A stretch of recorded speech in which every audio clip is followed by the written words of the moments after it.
Without experience కాదు కదా ఇది, పర్ఫెక్ట్ రీసెర్చ్ ఇది. తీసుకోండి మీ ఇష్టం.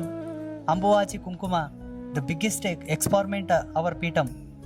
కామాఖ్య దేవాలయంలో మాత్రమే అంబువాచి మేలవుతుంది.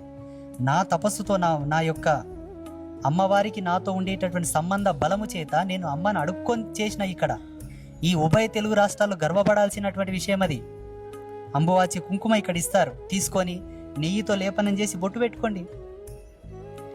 లక్ష్మీ గవ్వలు ఇప్పుడు ఏడన్నా ఒక గురువుతోనో ఒక మంత్రగాంతో నిమ్మకాయలు మంతరించుకొచ్చి ఇస్తారు. నిమ్మకాయలు పున్నంలో మంతరించుకొచ్చి తెచ్చి ఇంట్లో పెట్టుకుంటే అమాసకు తీసి పడేయలే. ఎందుకంటే ఆకులు కట్టిన, మామిడాకులు కట్టిన, పూల దండలేసిన, పూల తోరణాలు కట్టిన 7 రోజుల కంటే ఇక పెట్టుకోరాదు, తీసేయలే. ఎండుటాకుల శబ్దం ఇంట్లో వినబడితే దుష్టశక్తులు వస్తాయి. ఆకు పచ్చగా ఉన్నంత వరకే, పువ్వు తేమతో ఉన్నంత వరకే నీ ఇంటికి శుభ సంకేతం.